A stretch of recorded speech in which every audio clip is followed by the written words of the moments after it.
Welcome back to Rocket Talk. This is now episode 9 of our wonderful podcast. As always, I am joined by... I'm Johnny. And I'm Connor. Yes, so now we are here with the 9th episode of Rocket Talk, and we have some sad news. I am the big sad. With this whole coronavirus, The Last of Us Part 2 has been delayed, as well as the Iron Man VR, PlayStation VR game for the foreseeable future. We have no release date planned. Sony announced this earlier this last week, and so now when the end of May comes around, people don't have to decide between Xenoblade and The Last of Us. They can just get Xenoblade if they're into that. But yeah, I am the big sad. That was my most anticipated game of the year, and so I am pretty bummed. But I just wanted to ask you guys, since you guys don't really have as much attachment to The Last of Us, do you guys think this is gonna be the start of kind of a big wave of delays that are going to be actually hitting video games now? We've seen it with movies. We just got the new release dates for a lot of the MCU stuff. But do you see this now becoming a trend we're going to see in video games? Yeah, absolutely. I think to a certain extent we've already kind of started to see it. I think this is the biggest, or one of the biggest delays that we've seen. That we've seen yet. But I think we're going to get a lot more, and those that don't already have release dates are kind of lucky because they can just kind of not say what their release dates are and just push them back without saying or announcing them anyway, which I think is what Nintendo's been doing. They're just kind of like, well, we didn't say when we're going to release it, so we're just going to push it back, and no one's really going to know or care. But as far as Last of Us, yeah, that's been something people have been anticipating for years now. And for that to be pushed back, when was it supposed to be released? May, you said? So originally it was supposed to be released in February or March. I can't remember the exact original release date off the top of my head right now. But they delayed it. Not long after they announced the initial release date. And then they delayed it again due to the corona. Yeah, it was supposed to come out... Let's see if I can find the original release date. It was supposed to come out February 21st, but then they delayed it to May 29th. And then a couple days ago, they announced it's going to be delayed indefinitely. They said development is nearly finished, but there's just some logistical issues that they couldn't resolve with it still being able to be out in that May 29th deadline. Because the game will come out May 29th, but it'll go gold, is what they say. So a final copy will be done, and it'll be sent off to the disc pressing place so they can put it on discs. And so that usually happens a few weeks before, so that way they can get a bunch of copies made by the time the game comes out and get them shipped and all that. So yeah, because this game is now, by the time if this game comes out by December, it'll be 4 years that since we've known about it, and who knows how long they've actually been developing it, because the original game came out in 2013, and then the remastered came out in 2014. So they probably started at some point after that, while they paused to work on Uncharted 4 and the Uncharted 4 expansion, The Lost Legacy. But yeah, it's been a long development, and now we got to wait even longer. So. Do video games normally have a digital release as well as a hard copy release when these games finally hit the shelves? Yeah. It's digital gets bigger and bigger each year. More and more do it. There's better pre-orders that games will do, or early access to stuff. I remember with Black Ops 4, if you pre-ordered the game on PlayStation, you got access to a bunch of Black Ops 1 and 2 maps for free on Black Ops 3 that were also going to be in Black Ops 4, but you only got it if you pre-ordered at the PlayStation Store. If you did it at Amazon or GameStop or Best Buy, you didn't get them. So there was an incentive to do it digitally. And then the nice thing about digital is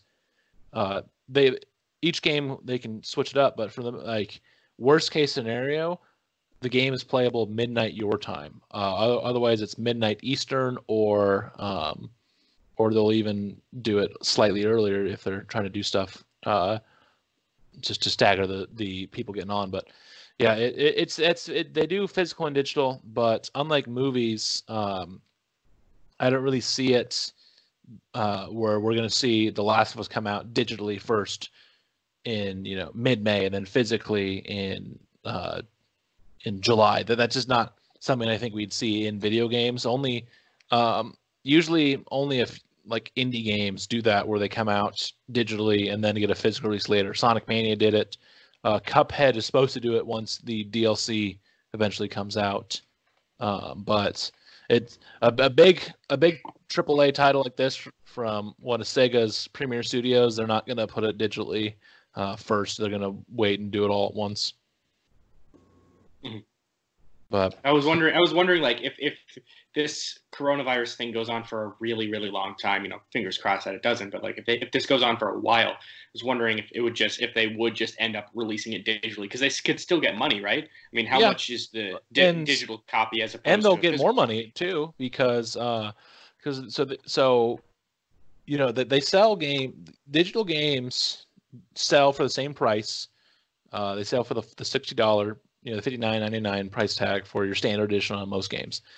But that's a lot more money that's going to for Sony, because since it's a Sony game, it's a Sony developer, so it's published on a Sony platform on their store. So Sony doesn't have to. So Sony can pay, like, all that profit's going directly to Sony and Naughty Dog, and then they don't have to worry about the profit of Walmart taking their cut, the production cost cut of having to physically print the game on a disc and plastic and paper. But I don't know. We could maybe see that would be the one that would start a precedent of some stuff coming out a little earlier, but I think it's still going to be one, unless it continues to go on for a long time.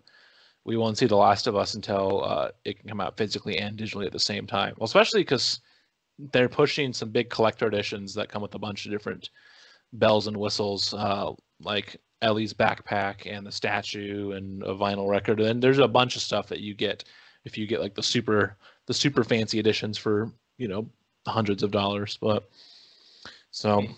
This is just your preference. What do you like to do? Do you like getting the physical copy, or do you prefer digital copy for the? For the most part, I like doing physical for a few reasons. Physical, you can still, down the line, if you do want to get rid of the game, it's easier to. As crappy as GameStop can be, it's nice that I can go in and bring a couple games that are worth a lot and get my money out of it. Where if you buy it digitally, then like. If you ever want to get rid of it, you just have to delete off your PlayStation and then act like you never bought it. So, out of all my main games, I do have a few. I have GTA 5 digitally, and let's see, what else do I have that I play a lot that's digital. I have a couple others, but for the most part, like all the Call of Duties, Crash Team Racing, Sonic, I buy those physically. I do have a digital version of Crash Team Racing on the Switch, since I have 2 copies of it, and but yeah, I'm more of a physical for the most part. Like once my GameFly trial's up, Abby and I will probably buy a physical copy of Animal Crossing. But at the same time, it also is nice when you have a digital, because then it's easier to swap games. So I'm still on the physical side for the most part, but I'll dip and dab in the the digital if need be. And then another question that I'm surprised it's taken me this long to ask you, but do you like collecting merchandise for your beloved shows and games? And I know, like, as far as music goes, you love getting like colored vinyl sets with your favorite bands, but what about your games and stuff? No, I mean, kind of. Like I have some Sonic stuff, but I don't wear like T-shirts outside of being at home, and so like buying a bunch of like The Last of Us or Sonic or random video game T-shirts. It's like I would wear this when I'm lounging around the house, playing video games, so it's not really worth it. I'll get a couple of knickknacks here and there. At my office at work, I have a Sonic statue, 2 Mario Kart Hot Wheel cars, 2 Sonic Tech Decks, and then one of my coworkers gave me a bunch of coasters that are NES cartridges. So it has like Mario 1, Mario 3, Metroid, all that. But So very limited. I'm not one that I go out and I buy every single thing. I'll buy a couple things here and there, mainly little knickknacks for my office. And like Sonic wise, I have Sonic socks. I have a polo, a hat, and yeah. So it's like It's not like I have like everything. So. Mm. But yeah, but moving on though, actually I did mention Animal Crossing. Right now we are in the Bunny Day event on Animal Crossing, so Zipper is on everyone's islands. He had hid eggs everywhere, and you can get those eggs and make a bunch of different items. And oh man, I don't know about you guys, I am tired of this damn bunny already. Well, just because I'll be fishing. And I'll be like, oh, cool. Let me catch, a sea bass. Let me catch a dab or something.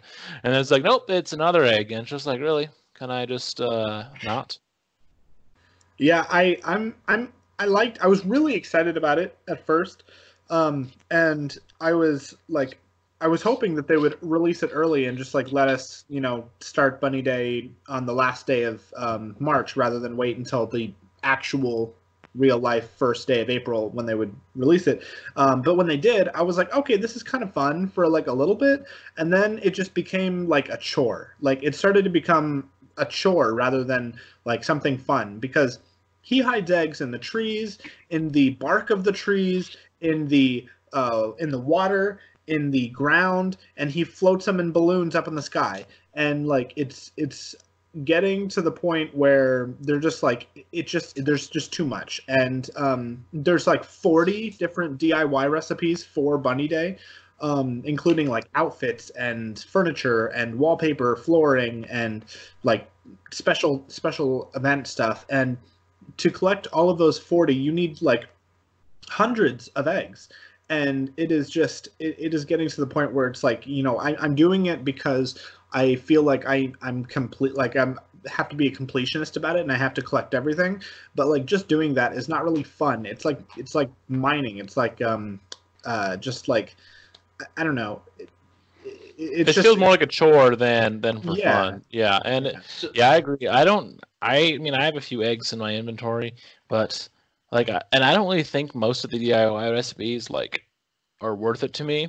Like a lot of that stuff, I don't like some of the designs of like the egg bed or some of the clothing. So I haven't really gone to it. I just either eat the apples, or I eat them like they're apples or peaches or something like that, or I just ignore them. I hopefully what they do moving forward is they make it so they still have the stuff, but I at least want them to change it so there's a way you can tell the difference if it's going to be an egg or a fossil when you dig something up or in the water, because you can tell you can tell at least with the trees, with some of them, because there's the fruit ones, okay, that and then when it's a present floating, it has the striped balloon instead of the different colors. So hopefully they do more stuff like that, because then if I see there's a America, like a 4th of July themed one, there's an American flag themed like item in the ground, okay, that's going to be that.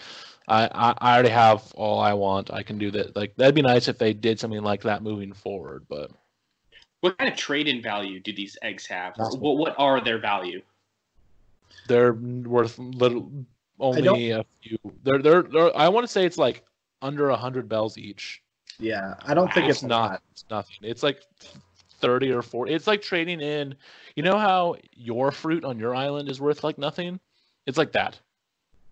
What? But okay, so what's the point? Is it just to be celebratory for a couple days and then nothing? Well, there's exclusive DIY stuff, and if you make every DIY thing, Zipper will give you something extra. I don't know what but yeah, it's just something to It's a good idea because it's something that they can have throughout the year, random events, and it'll be one that, since Johnny's already made a bunch of the stuff, it can be one that he can put on a Bunny Day outfit, and he can be playing with someone who doesn't get the game till Christmas time, and he has stuff that they won't be able to have until April if they even bring that back. And they could do stuff where there's stuff Johnny can make for Bunny Day 2020 that people could never get in Animal Crossing type of thing. And so Okay. so it's the reward of having the exclusive stuff. But yeah, for the first event, I feel like it kind of fell a little flat. Mm-hmm. But only time to go up then. But yeah, I am tired of that bunny. Yeah, I think it's. It's the first holiday, so they're gonna definitely. Nintendo's very good at listening to what people want and giving them and stop doing stuff when they tell them not to. See Mario parties, and but I'm hoping that this time that they will listen, and because Animal Crossing is so big right now, it's like huge. That they will take a chance, and maybe they'll. Earth Day is probably already set in stone, so there's probably not a lot they can do, and nobody really knows what their plan is. But as far as like you said, 4th of July or like Halloween, Thanksgiving, Christmas, if they had ideas for what those were and they were similar to what Easter is or Bunny Day is, then it might be smart to scrap it and try to do something different, because people are not liking that eggs are everywhere. People, there were jokes before Bunny Day. There were jokes about the sea bass and how when you would catch a sea bass, it would always sea bass. It's more like a C+ or something like that. But now, and then people were hating that. But now that there's an egg, there's people that are wow, I really miss when they used to say that, because now all I'm getting is an egg. Yeah, so, there's been a bunch of funny memes like that, or ones just about just hating Zipper. Another good one is people have been making a bunch of walls and enclosures to hold Zipper in, and then a big horror story and 2 photos, and be that one, and then there'll be another photo where Zipper's out of it and he's just running around, all frolicking around, and it's just he's creepy, and yeah, I don't. But it is a bummer, because it's I've had friends that's oh, I hate time traveling, but I almost want to time travel to April 13th so I don't have this stuff anymore. Yeah. I do like the trees that the white rose petals. Yeah, I like the rose petal trees. That part's cool. But yeah, besides that, I'm just all right. I'll go talk to one of my villagers, oh, here's a DIY recipe, and it'll be Bunny Day something. I'm just no, I don't want this. It's a cult. Zipper's started a cult, and it's infected your town. Yes, and I'm just no, I'm trying to still pay off some of my house debt. I finally paid off my back room debt, so now I can. So now I have the left. I think left is next, but my left room is going to be the next thing to pay off, because Tom Nook's always going to keep me in debt. But true. But yeah, I'm just ready for it to end. I think we've got one more week of this. We've got an entire week left of Bunny Day, and so we've only been through 4.5 days so far, and we've got another 7. So bring it on. Yeah. Yeah, bring it on, Zipper. Like I said too, I don't mind the stuff later on. I just want them to do something for these later events that it can make it easier to tell when you're doing certain things, if you're going to get eggs out of it, or Earths for Earth Day, or whatever they do for every I don't want it to be coming Halloween where I'm fishing and I have to okay, there's a 50-50 shot if I'm going to be either getting a pumpkin or I'm going to be getting a sea bass, and or because it's times where you'll go see the big fish silhouettes in the water. Oh yes, hopefully this is one of those that's a few thousand bells, and there's no, it's an egg that's going to get you 30, or you can use it to make random thing that you don't really care for. It's times where I'll see presents floating, and I'll either ignore it or I'll just shoot it, and if it goes in the water, I'm whatever. Yeah. I mean, if it has that rainbow blue sticker, sometimes I just ignore it, because I'm at the point where I'm just I don't really care much anymore. Like I'm so close to the end that if I get the rest of the recipes, then sure, I've got enough eggs that I'll make it. But I'm just kind of like it almost has me like wanting to play the game itself less. You know, like it's almost deterring me from playing the game. So. And that's the exact opposite of what they wanted to do with it. So yeah. We'll see. Like I said, yeah, like Nintendo has done a good job at listening to people about what they want and don't want, and like I said with Mario Party, and so knowing them though, they'll listen, but they'll do a half step. So they'll do something that improves it, but it still will have like one of the issues. But hopefully, as we keep going on, these will get better and better each time. But moving on to another Nintendo thing, though. This one, I know will have Johnny pretty excited. I'm pretty excited as well. Hopefully, you are too, Connor. So Mario's, Mario's turning 35 this year, since the original Super Mario Brothers came out. So with Mario being old, Nintendo is trying to celebrate, and they're trying to do a little bit better job than what they did for the 25th and 30th. You know, when Mario turned 25, they re-released a special port of Super Mario All-Stars on the Super Nintendo and didn't really add anything to it. It just was there on your Wii, so you could play the classic games. But, and then as in 2015 for Mario's 30th, they put out Mario Maker, and like as awesome that is, what they're doing now, it kind of blows it out of the water because that was one thing. But the rumors are we're going to be getting essentially a Super Mario All-Stars 2, a Mario 3D World port, and some form of Paper Mario. And with that Mario All-Stars 2, that's supposed to be Mario 64, Mario Sunshine, and the first Mario Galaxy all released, whether that's in like one collection like a Mario All-Stars again, or they're going to put them out separately. Hopefully it's one collection, but knowing Nintendo, they'll probably put them out separately and charge you like $40 each. But everyone is talking about it, and everyone is saying that it's from credible sources, and I'm sure that it is, but there's just something about it that seems way too good to be true. Like this is something that like would be in other than if you're not going to get a new game, this is the next best thing that Mario fans can get, and it just seems too good to be true. Like Nintendo is, as far as I can tell, never done something this big as far as re-releasing, and like if they're going to remaster the biggest games that they've ever made, it seems like I would love it absolutely, but the likelihood of it, I'm a little skeptical because Super Mario 64, Sunshine, and Galaxy 1 are like I said, the biggest games, like some of the biggest games, and it just I don't know.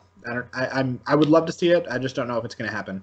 Yeah, because I mean they did it with the first Mario All Stars on the Super Nintendo, and it was the same thing. They took Mario 1, 2, 3, and then the other countries too between the U.S. and Japan. So whether that would be Lost Levels here or Super Mario USA is what the Japan one of the Mario version of Doki Doki Panic is.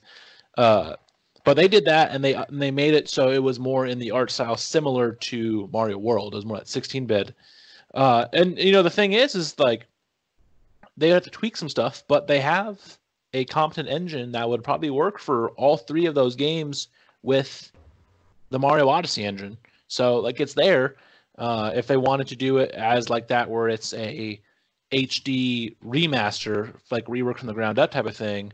But and here's the one too. Who knows how I'm sure they've been playing this for a while.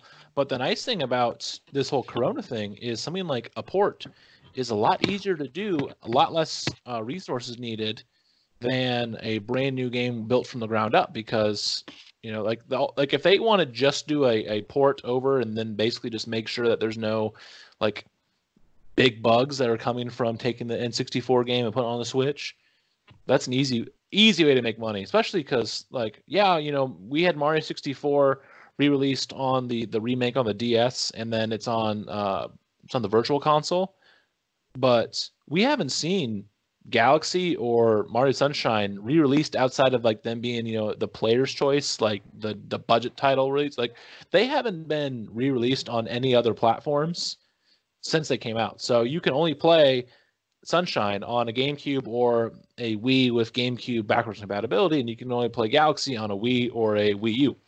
So, So Yeah, if they're going to be releasing them one at a time potentially, instead of like packages or anything like that, would you guys be getting individual games, or would you guys try to collect all of them? What are you guys' opinions? I would get all three. I'm one that like I haven't played like I've played bits and pieces of all three. I've never played all of them start to finish. But I would want to get all three if they do them like they release Mario 64 in June. They release Mario Sunshine Mario Sunshine would be better in the summer, but Mario Sunshine in like October and Mario Galaxy at Christmas time. Like I do something like that, but or if they did something where they release them in like, okay, Mario, so 64 comes out this month, Sunshine comes out that month, and then Galaxy and a collection comes out.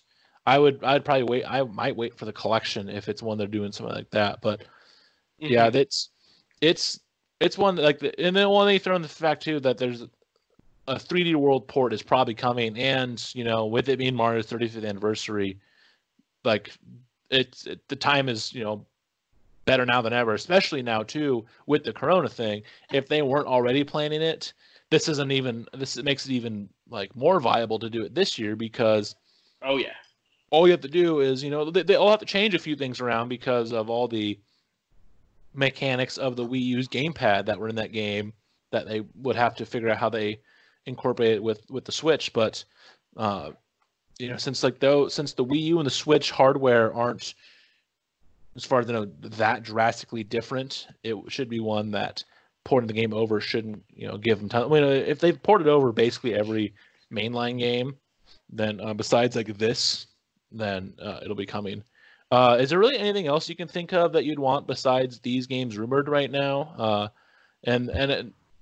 So I know Johnny will be able to answer a little better since he's played more of them. But like, is there something else that you would want, like say, some like the Game Boy or the DS and 3DS titles or what? No, I mean I think I would love like some of the best Mario games ever are the ones that we mentioned, 64, Sunshine, Galaxy, and Galaxy 2, even though that's not a part of the rumor, is Paper Mario. And I've never played the original Paper Mario. I've still yet to play the original, but everyone talks about how that and Thousand Year Door, the sequel, are the best Paper Mario games. And I have played Thousand Year Door, and there's potential that could be a part of this bundle, like, or part of the celebration of his 35th anniversary. And if that is the case, I will absolutely drop money to buy a new Thousand Year Door. It's really hard to remaster or like up the graphics on a game of that style because it's all paper.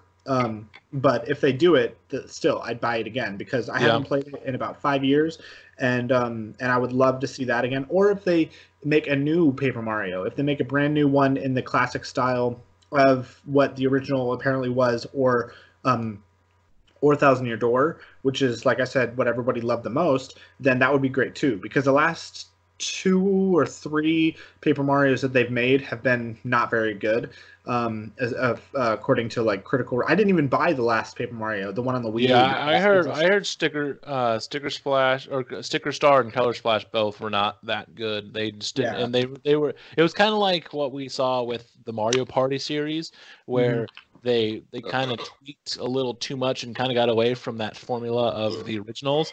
And so, yeah, that's the thing with this rumor. We don't know. I've seen it both that it's going to be either like a Paper Mario port of one of the first two, or a new game in the style of the old, kind of like what we got with Super Mario Party, where it's more classic, but a new one. So.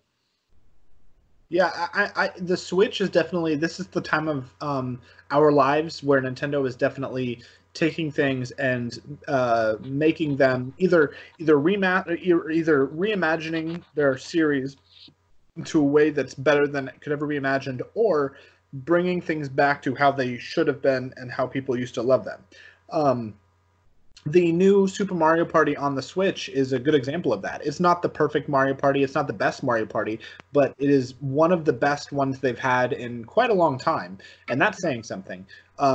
it's definitely a good time. It's that's a good example of that. But then you go to even bigger examples like Breath of the Wild or Super Mario Odyssey.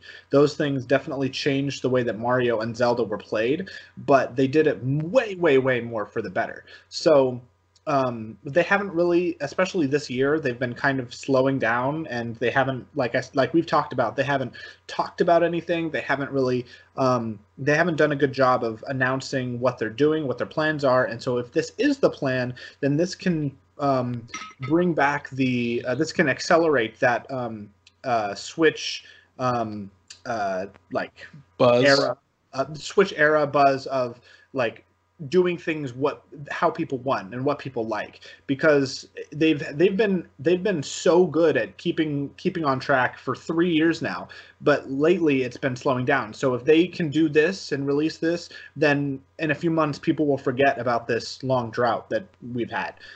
Maybe they won't, but at least it'll be something to make up for the drought.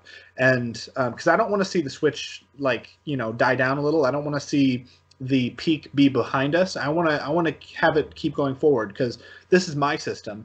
And I know, Luke, you play a lot of different kinds of games, and Connor, you don't play much games, but Nintendo is my system. Like, it's the only one that I have, so I really don't want to see it like dwindle in popularity or interest. For sure. Well, it's like, I mean, we've been saying this really almost the entire time we've been recording this podcast. Now that Animal Crossing's out, the only things we know of is some DLC for a couple games, and then the fact that Breath of the Wild's sequel is in development. Yeah, eventually coming out. and so it's like we've slowly learned some nice things about some Nintendo published third-party games and just some other stuff coming out from other developers. But again, we know nothing about Nintendo's 2020 now, outside of a few things here and there, and this would be a huge thing, because like those are. Because if they do release them, then you'd be able to play basically every mainline Mario console game except for Galaxy 2. Yeah, that would be the only one missing, because 3D World would also be ported, and then also the new Super Mario Brothers, the new Super Mario Brothers the new Super Mario Brothers Wii, that would also not be there.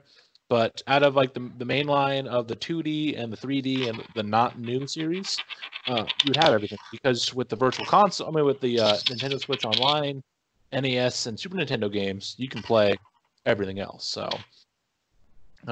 one thing though is, when do we think this is coming out? Do you have an idea of when you think this will be announced and released? I'm guessing June, because everything I'm guessing June is kind of when E3 was going to be, and so now that they're doing we'll talk more about what a possible replacement for E3 is going to be, but I think June is definitely the best bet, because they've got an ARMS Smash Bros announcement for June, and June is like the month for the big announcement. So if it's going to happen at all, it's going to happen the beginning of June. So they announce it in June. Then what do you think we'll see? If it's not coming, if they don't, what'd be crazy is if they do a shadow drop. Or like, hey, we announced it Monday, and it's coming out within a couple of weeks. Like, that would be the one that would be insane if they do it some point, like, relatively quickly. But yeah, I bet if we don't, I bet we see it probably October. We see it right around the same time that Mario Odyssey came out, late October, early November. Yeah, I mean, that's possible. I think definitely not. I don't think shadow dropping will be. I don't think that's going to happen, but I think definitely it could happen in the fall, maybe late summer, but definitely. I think if they do like a package, they're definitely. I think for a big thing like Mario, they want to give hype to it, and they're going to have people wait a few months. But yeah, I don't think that it'll be shadow dropped. It'll be either late summer or fall for sure. Yeah, but I mean, you kind of mentioned too. This will be a perfect way to move into our topic of the week. So we did have an announcement of a possible basically a replacement for E3 this year. IGN announced this week their Summer of Gaming. Is what they were calling it. We know it's going to be in June, and we know some people are going to be working with, but for the most part, this looks like it's going to be essentially a digital E3 replacement. So right now, 2K, Square Enix, Sega, Bandai Namco, THQ Nordic, as well as Amazon, Google Stadia, Twitter, Developer Digital are all going to be collaborating with IGN to put out some sort of thing. Some sort of like with live broadcasts and on-demand programming, where the IGN staff's going to be with a bunch of different game developers and studios to say, hey, what do you guys got coming out? And so, like IGN's a perfect one to do this because they're definitely one of the bigger video game sites out there. They have a global coverage. There's a reach of about 112 countries, 25 different languages. So. This will be a good replacement. Plus, IGN probably already had all these funds allocated for E3, and so now they have it all where they can do it and save some money by doing it in-house. So, we still know a lot of. There's still a lot of details we need to know. But how are you guys feeling about this so far? Connor? I mean, this is just perfect. With basically the halting of E3, I think this is the best way that we can have. I mean, it's going to be different. It's not going to be the same, but it's just the best, most ideal way that we can share what's coming out during the pandemic. I mean, honestly, IGN, holy crap, this is going to be perfect for them. This is going to be like the best opportunity that they can. They saw the opportunity, they took it, and now they're going to reap the benefits. Yeah, for sure. What about you, Johnny? How you feeling about this? I definitely think, as far as a replacement for E3 goes, this is probably the best thing that could happen. But I'm definitely looking forward to it. I'm glad that we're getting something where all of the different companies can kind of come together and release their stuff all together, even if it's not. Were any of the big three announced to be there? No, not yet so far. So Microsoft did announce they are going to be doing some sort of thing in June for the Xbox Series X that would have been around E3 time. And, Nintendo mentioned a Direct in June. So they haven't announced anything. Sony has been quiet about it. They were they announced before E3 was canceled that they were going to be skipping it again and doing other stuff. But maybe IGN can pull them in. The other couple we haven't heard yet of mainstays of E3 conferences is Bethesda and EA. Those are two also we don't know about. So hopefully we see those because those are some big like those obviously those are the three console lines, and then those are a couple of the biggest third-party publishers out there too. So I am interested to see what we do. We probably won't get the same amount of announcement overload that we usually get with E3 due to the coronavirus. But outside of coronavirus issues, do you guys think we'll see about the same amount of announcements, or do you think it'll be kind of tamed down since this isn't the same? I think it's going to be tamed down. I think there's going to be companies that are thinking, we're above this. This isn't exactly since they're so, I don't know why I think the way I do. I just think that because everything is so different now, I think companies aren't going to take enormous risks. Not that this is that big of a risk, but I think they're going to announce. I think certain companies are going to announce their own games on their own terms.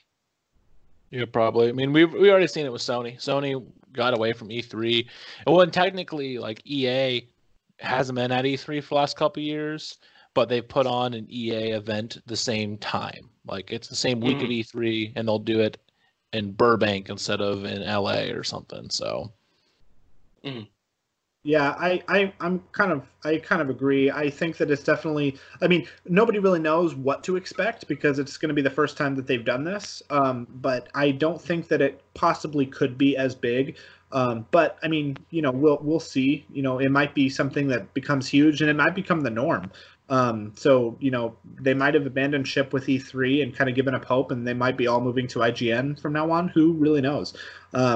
But we will see. I guess I'm excited, and definitely I'm going to watch it because it's exactly what I was hoping would happen. We talked a few weeks ago about how, like, when E3 was canceled, what does the future look like? And we might be looking at it right now. This might be it. So, yeah, I was going to ask you guys about that. How do you, so if this is successful, how soon do you think it'll be till this takes over, or even if IGN doesn't keep it, if the groundwork is laid that someone else might be able to take this and turn it into a new thing, because there are definitely things that are going to be lost on top of this. On top of it, there's companies that won't be there.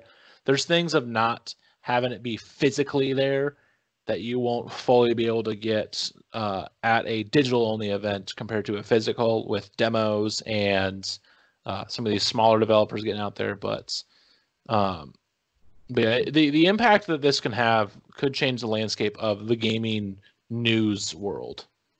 Well, if you're a big enough company, you have your own event because that brings in so much attention, so much money. And then you can always release digital trials of certain things. And I think that's kind of what we saw with streaming services. Like, people like only went towards Netflix or only went towards Hulu, and then it just kind of splintered off, and now everyone wants to have their own sort of streaming service. So I think something like this I wouldn't be surprised if IGN gains so much traction from it that they host something like this every year for a couple of years, and then everything just splinters off into doing their own sort of big release event. Yeah, because I mean, we do see it, like Nintendo with Directs, Sony copied Directs with State of Play, and they can do those a few times a year, and it's a digital only stream, and bam, there's a bunch of stuff can be announced, and so we can get all that, and yeah, I wouldn't be surprised. I was thinking the same thing. I think I said that when we talked about this a couple weeks ago, was that we could see that where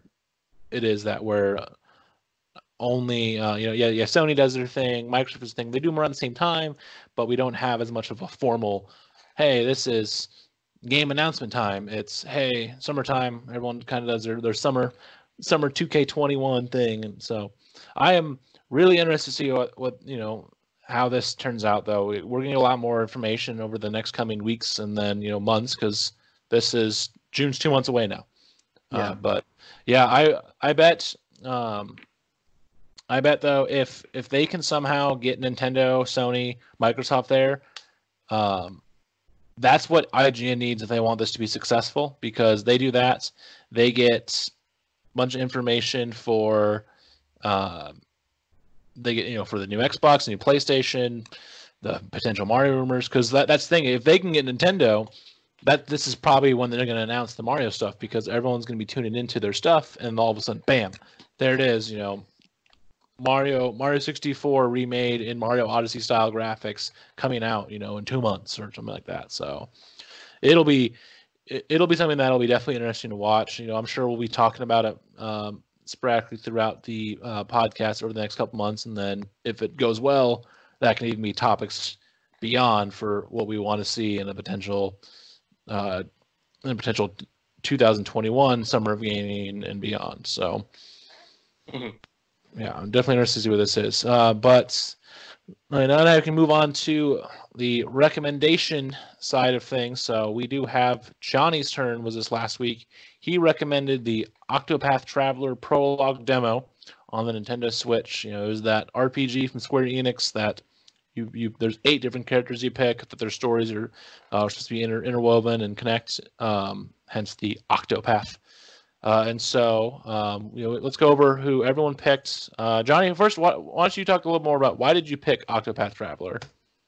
So I pick a lot of games before I actually get them myself, just because I want to try out the demos myself, and then I want to kind of hear what your guys' opinions are. Luke, you're definitely a gamer that definitely you're, of the three of us, the most diverse gamer. You play a lot of different type of stuff, and then Connor, you're not a gamer, and so between the three of us, there's definitely like the different levels. Like, I'm a hardcore Nintendo fan, Luke is a hardcore like video game just all around general fan, and then Connor is just not. So when I get the opinion from all three of us, it definitely kind of helps to reach out from as far as the opinions of 3 white males can get.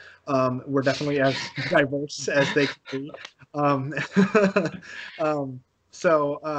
so yeah, I that's why I I play. That's why I'm doing this, and Octopath Traveler was something that just kind of like I didn't know really what I was going to expect from it, and so I wanted to kind of hear your guys' opinions too. I played it before I recommended it, but I also played it again in the last week since I have, and it's something that was always looked like it was classic, but it was also really beautiful in like the art style, and the stories were supposed to be like really unique, how they were all tied in together, and how you could find 8 different characters that have 8 different stories, but they're all still going on the same adventure in some weird way. And I'm excited to learn more. And from the character that I chose and from the characters that you two chose, I'm excited to kind of like maybe there's going to be some things that we'll find out that were tied together, or maybe none of us got far enough that we would even come close to that answer. But I chose. He was the apothecary. I don't remember what his name was. Alfin looks like Alfin, yeah. Greengrass. I did not know that was his last name, but Greengrass.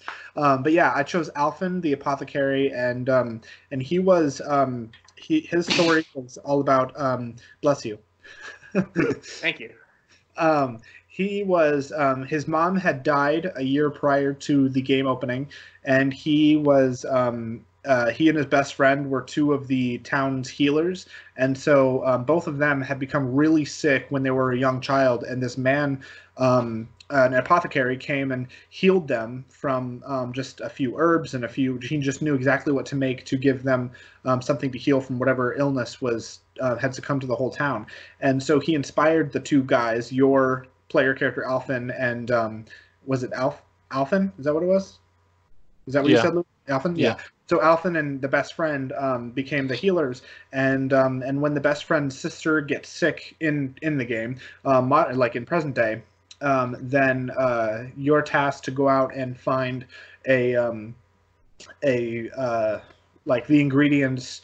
You have to go through caves, and you have to fight monsters and find the ingredients to bring back to save your best friend's sister's life before she passes away. And then as soon as you're done there, the prologue kind of ends with him having come back, saved the sister, and he says, I saw a lot when I was out there. I really want to go out and see more. You can save the town by staying here, but I want to go out and save the world and see what else is out there, what else I can, who else I can meet and who else I can save. And so that's how his journey kind of begins. What about you guys? Who did you choose, and how did your story go? So I was, I just had his name pulled up. I was Ulbrich Eisenberg. He was the warrior, so he was big brute man, and strong boy, and it was just like strong slash with the sword, and so so it made it with the battles that I was with his strikes, and then he had like a staff or something too. He'd hit you, and he'd be able to win battles relatively easily. It was a demo too, and then you were a low level, so who knows like how much that'd be later on in the game. But yeah, I was him, and I agree. The art style is really impressive because it's like Super Nintendo style sprites, but in like a 3D world. So it's almost kind of like those like a 3D puzzle type of thing, like some of those that you'd might have had as a kid, where it's like this doesn't fully work, but it does. I really liked the art style a lot. That was one that I was really drawn towards. But I wasn't getting as invested in the story. I more just like wanted to get to the battles, so I wasn't like as fully reading as much of his story, so I couldn't tell you what his story is, honestly. But yeah. I'll talk more about my opinions on it later too, but that was my guy, and he was a big strong boy. What about Connor? Strong. I had Cyrus the Sculler, and he was a smart boy. Yeah, he was a smarticle boy. So he was trying to get to this ancient tome that had immense value with all of its ancient wisdom inside, and it got stoled. It was stoled from the library, And so he had to go and question a bunch of people about it. And then he had to go basically to this cave. And that's when all the fighting happened. So he was able to learn skills. And these skills could be like lightning, fire, ice. And it could go more. But of course, it was just a demo. So I had to fight these evil lanterns with slashy wings and stuff. And then skeletons to get to ultimately the guy who did take the tome. I'm not going to get into too much detail about that for spoilers and stuff. And he was obviously the big bad, and he was very hard to beat. But it was a blast. I also enjoyed the art style like a lot, and I enjoyed that there was, instead of just reading a bunch of text and clicking next through it all, there was voices and stuff that kept me a little bit more interested. That way, I would actually read it instead of just guess for the rest of the game. But yeah, that was my guy. He was a smart boy. We got the strong boy, the smart boy, and the good boy. And the good boy. The good boy. So, what do you guys have anything else like you wanted to add? Like, what do you hope maybe you would get to see from the game after the demo? And was there anything that you wish had been done differently from what you'd seen?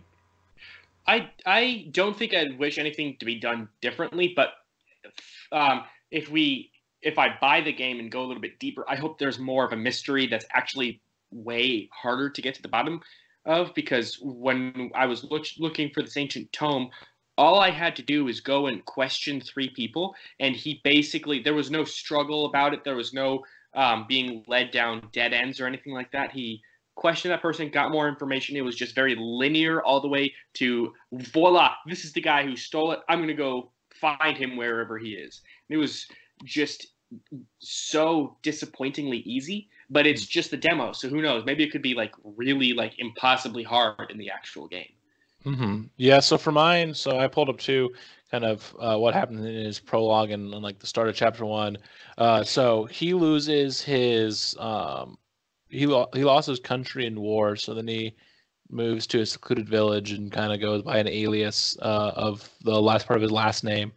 But he's basically like, so I mean, he's just kind of there aiding the town as like a combat instructor before some bandits come and he has to like start on his adventure. But yeah, like, so he's just one of those that, you know, he's defender, and then people come, he has to defend, is kind of a good TLDR way to describe like how his story starts. But yeah, I don't know. Moving on to the opinions, I don't know. I kind of like the Pokemon one. RPGs just aren't my cup of tea, and you know, I'm not one that I get as much enjoyment out of them as you may or Connor may. There was some strategy to my combat, a lot more than it was with the Pokemon demo from a few episodes ago. But it felt like, okay, it's my turn. Okay, I'll attack a couple times, and okay, I'll heal. It didn't. I just wasn't as much enjoyment out of it personally. But I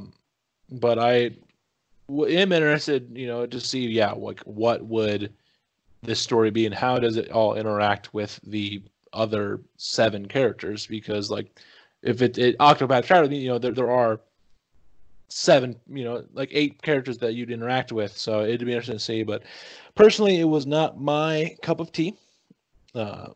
So that is that. You know, as fun as it was to slash and spearhead people, I would have had probably a little more fun slash and spearheading them without big long text walls and just like RPG battles. But each their own.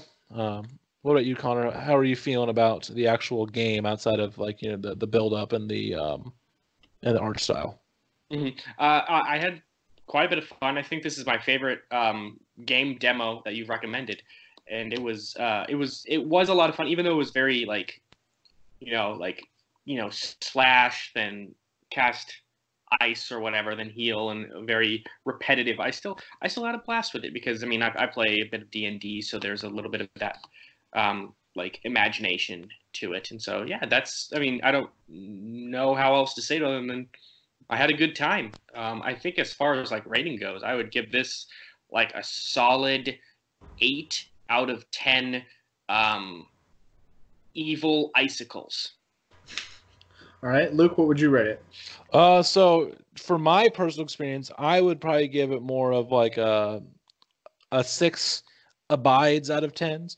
But in terms of looking at the game like from a different set of eyes, like one who like can appreciate RPGs more, I'd probably give it close to like an 8 cross strikes out of 10, where it's not for me, but I can see where it's enjoyable. Like the concept is really cool, both with the art style and the story. It's just that RPGs just really aren't my thing. But Yeah. I definitely it was worth a shot again, and definitely something that I it was nice to sink some time in. It was fun to do something else other than Animal Crossing and Tasmanian Tiger. As fun as those are to change of pace between the three of those. So yeah, the best hitter in all of MLB history hit a 406, which is just over 4 times out of 10 he was able to actually hit the ball. So no one can hit a home run every at bat. So we'll well, I definitely I'm excited to play a little bit more of it, and apparently the demo is 3 hours long, so which is insane. Like I played 2 hours of it, and I feel like I got more than enough of like what a feel for what I should expect. But yeah, I'm excited to see like how the characters will interact with each other, what the story is, and what exactly it is that ties them all together, because they're all so unique, such unique characters that like it's got to be one big like plot twist or some big thing that I just haven't seen yet that's gonna like be what ties them all together. So I don't know. I'm excited. I might consider buying it myself. I just wanted to hear what your guys' opinions were, and yeah, that's about all I have to say about it. The nice thing is since it's a Square Enix game, not a Nintendo game, is that it will be on sale at some point. Yeah, actually, it just was on sale. I missed the sale.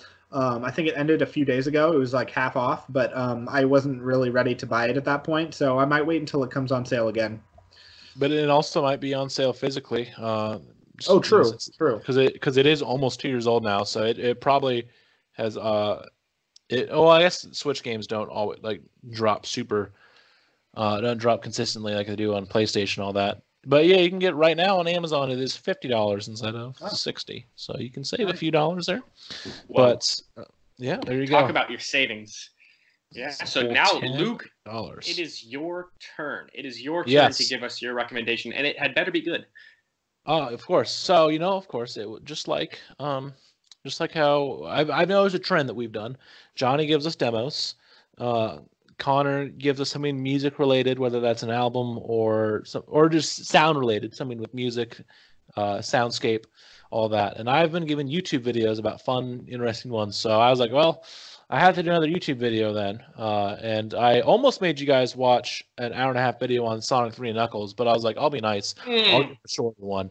So I found another one. I've talked a little bit before, I think, about it. There's this YouTuber, his account name is Stray Fox, and then his like the shows that he had, a lot of his videos he has is called Splash Wave, and so I added it to our notes list.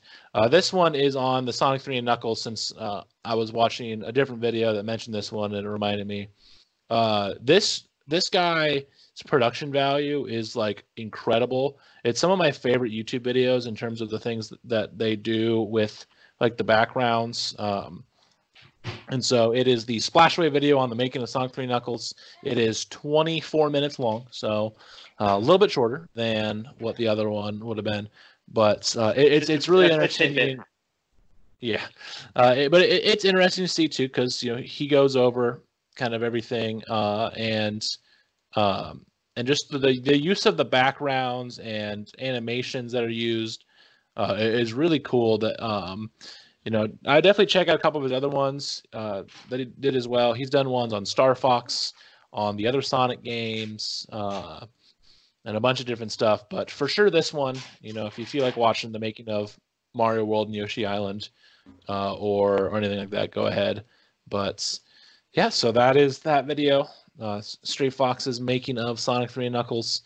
Watch it, and then next week tell me about how bad it was, and go from there. But yeah, here I have it pulled up right now. So here's some of his uploads: making a Sonic CD, Mario World and Yoshi's Island, Echo the Dolphin, Castle Illusion, Quackshot, and World of Illusion, Star Fox, Revenge of Shinobi, Streets of Rage, and Shinobi 3. How video game graphics were made, the making of Sonic 3 and Knuckles, A Link to the Past, Sonic 2, Streets of Rage 2, Secrets of Mana, Sonic 1, Donkey Kong Country, how games were made. So there's a bunch of stuff on here. He's really going deep there. I appreciate. Yeah, like how far he's been used for a couple years, but yeah, it's his little header on his YouTube page says retro gaming documentaries with an 80s splash. So it definitely is cool. Another one of those where random YouTube video was recommended to me one time, and I was like, this is awesome. And yeah, I definitely enjoy a lot of his stuff. So you'll have to check it out and let you know what you think about his wonderful his wonderful backgrounds and animations he uses, his production value. But that'll be my recommendation. So have something to do. Looking forward to it. Yeah. So we'll have 2 recommendations to discuss then next episode, since we'll have ours and then the one from our from an interview with Gabe Ocarina 96 as well. That's what should be up when this episode's posted. So yes. So we'll have 2 recommendations to discuss it with our viewers, all 3 of them next week. What a treat for both of them. But and then one more news thing we can hit before we do also say goodbye to everyone is that we now do have a Twitter page. So if you want to follow our Twitter page, where we can just say, hey, the new episode's up, and and if we'll give some insight here and there as well. But we have a new Twitter page up. If you want to follow it, it is at Rocket Talk Pod, all one word, and that's ROCKETTALK And so you can become our 8th follower if you would like. And so on there we'll share the links to YouTube and Anchor of our podcasts, and we can throw in some occasional things here and there promoting what we'll be talking about in the next week's episode, and any news we see we can retweet on there. But it just is another way that we can see to go and find out. So. And we will be getting a Facebook to add on to that. We promise. Eventually. Yes. And a MySpace. Yes, the MySpace, the Facebook. We need to make a Club Penguin account. Neopets. Neopets. What was the one gosh. on? There was one that on the N before it changed to Teen Nick. They had something on their website too. What was it called? I'm trying to remember. But they had something on their website too that was like some sort of Club Penguin-esque type of thing, and it was pretty fun. But all right, so yeah, make sure you tune in next week for more episodes and more fun stuff about us and whatever nerd stuff we talk about.